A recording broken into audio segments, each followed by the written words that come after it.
ஆக நம்ம manual brush விட்டுட்டு ஆட்டோமேட்டிக் பிரஷ்ஷுக்கு எல்லாருமே கன்வெர்ட் ஆனா ஈஸியா நம்ம பல்லுல இருக்கிற அழுக்கெல்லாம் போயிடும்.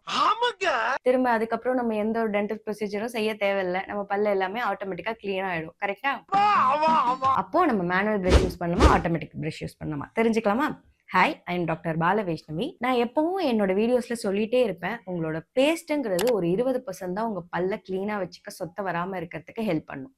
அத தாண்டி பாக்கி எல்லாமே நீங்க யூஸ் பண்ற பிரஷிங் டெக்னிக், நீங்க ஒரு வேளை 2 தடவ பிரஷ் பண்றது அண்ட் சாப்பாட்ட உங்க பல்லுலேருந்து ப்ராப்பரா கிளீன் பண்ணி எடுக்கிறது ஒவ்வொரு டைமும். இது எல்லாமும் தான் ஓவராலா உங்களுக்கு சொத்த பல்லு வராம தடுக்கும். ஸோ இத பிரஷிங் டெக்னிக் அப்படின்னு நான் ஒரு விஷயம் சொன்னேன் பார்த்தீங்களா? அதாவது நீங்க என்ன பிரஷ் யூஸ் பண்றீங்க, என்ன பேஸ்ட் யூஸ் பண்றீங்கன்னு தாண்டி நீங்க எப்படி பிரஷ் பண்றீங்க அப்படிங்கிறது தான் ரொம்ப முக்கியம். ஸோ உங்க பிரஷ் எப்பவுமே ஒரு 45 டிகிரில இருக்கணும்.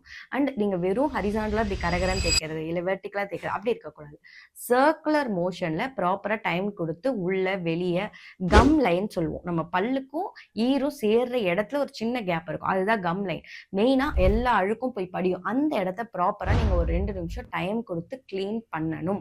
இல்ல மேடம் எனக்கு இவ்ளோ கிளீன் பண்ண முடியாது. எனக்கு அந்த அளவுக்கு அவசரமா வேலை இருக்கு. அப்படிங்கிறவங்க இந்த ஆட்டோமேட்டிக் டூத் பிரஷ் வாங்கலாம். இல்லன்னு சொன்னா கொஞ்சம் மென்டலி ரிட்டார்டட் பேஷண்ட்ஸ், ஆட்டிசம் இருக்கிற பேஷண்ட்ஸ் ப்ராப்பரா அவங்களோட ஹைஜீன அவங்களுக்கு மெயின்டெயின் பண்றதுக்கு இன்னொருத்தவங்க ஹெல்ப் வேணும். ரொம்ப வயசானவங்க, ரொம்ப சின்ன குழந்தைங்க இவங்கெல்லாம் ஆட்டோமேட்டிக் டூத் பிரஷ் யூஸ் பண்ணா மேனுவல் டூத் பிரஷ்லயும் 45 டிகிரியில வச்சு ப்ராப்பரா உள்ள வெளிய சர்க்குலர் மோஷன்ல கிளீன் பண்ணீங்கனாலே உங்க பல்லு 90% கிளீன் ஆயிடும். பாக்கி 10% எப்படி கிளீன் ஆகும் தெரியுமா? அத நான் நெக்ஸ்ட் வீடியோல சொல்றேன். அதுக்கு நம்ம பேஜ ஃபாலோ பண்ணிக்கோங்க.